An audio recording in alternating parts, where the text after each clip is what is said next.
नमस्कार दोस्तों। जैसे हम बात कर रहे थे Mahatma Gandhi national rural employment guarantee act की। तो ये 2005 में एक्ट बना था, इसको शॉर्ट में मनरेगा भी बोल देते हैं। तो ये एक योजना है, जैसे हम बात कर ही रहे हैं कि जो गांव में कैसे रोजगार पैदा किया जाए और रोजगार पैदा करने के लिए कैसे जो है इंफ्रास्ट्रक्चर खड़ा करना है। हमें वातावरण जो है उसका संभाल करना है, कुदरती स्रोत हैं जो उनका जो नेचुरल रिसोर्सेज है उनकी कंजर्वेशन करनी है, उनका संरक्षण करना है। ये योजना है कि हमें अपना ढांचा गांव में खड़ा करके कैसे जो है रोजगार पैदा करना है। बेसिकली ये योजना है, ये एटीएम योजना है। इसमें ए का मतलब है एनुअल एक्शन प्लान, कि आपको एक सालाना एक्शन प्लान बनाना होता है कि गांव में अगले वित्तीय साल में जो 1 अप्रैल से 31 मार्च तक होता है, तो उसमें कौन सा काम जो है गांव में करने हैं, वो होता है एक्शन प्लान। टाइमली एक्टिविटी होती है, टी फॉर टाइमली एक्टिविटी, कि क्या हमें इसमें काम करने हैं, कब कब काम करने हैं, क्योंकि इसका एक स्टैंडर्ड प्रोसीजर गवर्नमेंट ने फिक्स किया हुआ है कि कब आपको प्लान बना के देना है, कब उसको किस किस लेवल जाना है, वो आप पिछले वीडियो देख सकते हैं।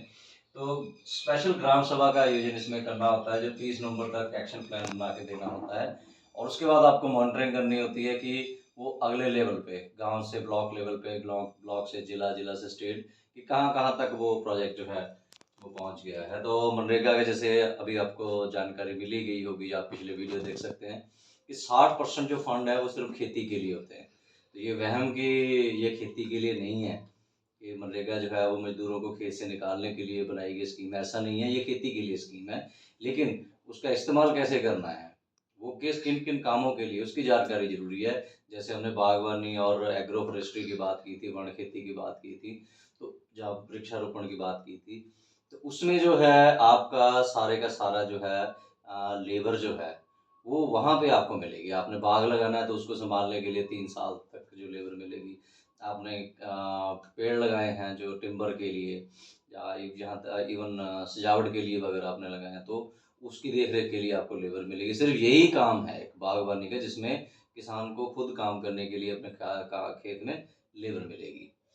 तो मंडीकरण, स्टोरेज, प्रोसेसिंग के लिए सिस्टम, पोस्ट हार्वेस्ट मैनेजमेंट के लिए सिस्टम, खाद के लिए सिस्टम, पशुपालन के लिए सिस्टम, बाग लगाने के लिए सिस्टम, ये मनरेगा फ्री की योजना है। तो ये मनरेगा योजना को अगर माना जाए तो ये कुदरती खेती की योजना है।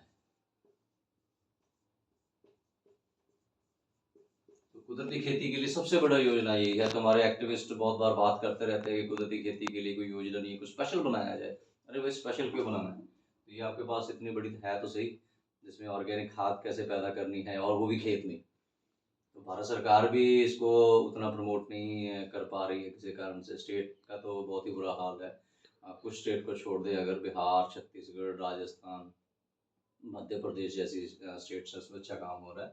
तो अभी हम नेक्स्ट बात करेंगे कि ये कुदरती खेती की योजना है, ये 100% ग्रांट पे आपको बाग लगाने को मिल जाएंगे, वन खेती को मिल जाएंगे। मनरेगा में एक और इसके साथ जुड़ी हुई योजना है, वो है नर्सरी। इसमें एक और प्रावधान है, इसमें और फैसिलिटी है। नरेगा के लिए आपको बाग के लिए सारा कुछ मिल जाएगा। अब पौधे खरीदने हैं, पौधे खरीदने के लिए अगर हम पंजाब की बात करें तो सिर्फ सरकारी नर्सरियां हैं जो रजिस्टर्ड हैं। प्राइवेट नर्सरियां बहुत कम हैं जो रजिस्टर्ड हैं, मतलब वहाँ पे अच्छे पौधे आपको सर्टिफाइड जो पौधे हो मिलेंगे नहीं मिलेंगे इसकी कोई गारंटी नहीं होती है। ज़्यादातर किसान कोशिश करते हैं कि कहीं इधर उधर से पौधे लाए, प्राइवेट नर्सरी से पौधे, बहुत महंगे महंगे पौधे लेके आते हैं। तो मनरेगा में नर्सरी लगाने के लिए इन पौधों की, चाहे वो फलदार पौधे हों, चाहे सजावट वाले हों या टिम्बर वाले हों, तो उसके लिए जितने भी मनरेगा में इस्तेमाल होने हैं, तो वो नर्सरी जो है वो एक गांव के क्लस्टर में आप 20 से 25 गांव में कर सकते हो। कि 25 गांव का एक क्लस्टर बना लिया, गांव देख लिया जहाँ पे उसके पास पंचायत की जमीन भी हो, वहाँ पे पानी की अवेलेबिलिटी भी हो, तो वो सारा क्राइटेरिया जो गाइडलाइन में दिया हुआ है। तो 20 से 25 गांव में करते हैं, या एक ब्लॉक में कर सकते हैं। तो एक ब्लॉक में एक एक से दो नर्सरियां तैयार कर सकते हैं। तो वो नर्सरियां जो तैयार करनी है उसके लिए भी लेबर का जितना वहाँ पे मजदूर लगेंगे, उसका सारे का सारा खर्चा मनरेगा में आएगा।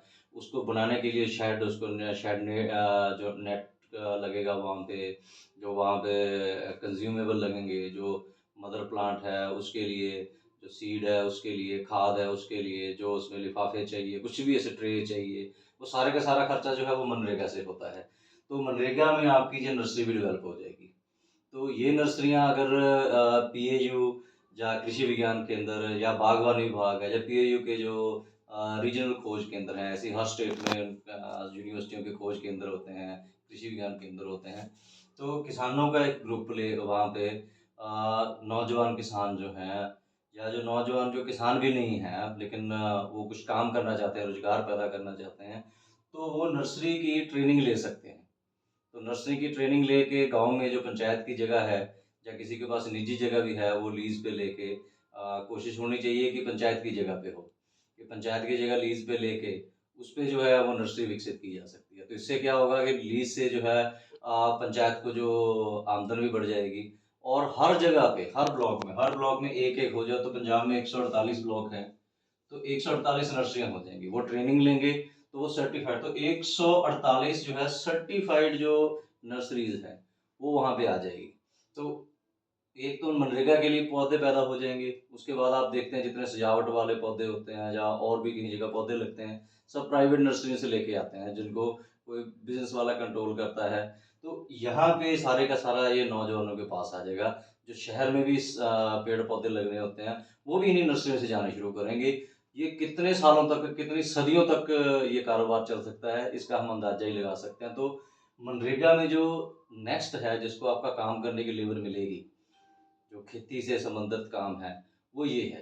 पहला आपका बागवानी है, उसमें 3 साल का मिलेगा। फिर आपका उसके बाद वन खेती का है, एग्रो फॉरेस्ट्री का है। तीसरा है ये नर्सरी। तो 100% फ्री ऑफ कॉस्ट जो है आपको मिलेगी। लिखा हुआ है गाइडलाइंस में कि स्टेप बाय स्टेप कब कब क्या क्या करना है, उसको कैसे कैसे इसको विकसित करना है, जमीन की चुनाव कैसे करना है, पौधे कौन कौन से लगाने हैं, उसका चुनाव कैसे करना है। तो जो स्टेट का जो बागवानी विभाग होता है, सारी गाइडलाइन उन्होंने तैयार करनी होती है कि कैसे कैसे इसको करना है, वो इसको ही सहयोग करना पड़ता है। जैसे हम बात कर रहे थे कन्वर्जेंस की, तो अभी क्या हो रहा है कि हम सारा सिस्टम जो है वो पूरे का पूरा खोज का सिस्टम, एक्सटेंशन का सिस्टम, जो सुविधा प्रदान करनी है उसको एक ही कड़ी पे पिरोया जा रहा है कि सेंटर ऑफ एक्सलेंस बनाया जाए। वो चुनिंदा कुछ जगह पे बना दिए जाते हैं।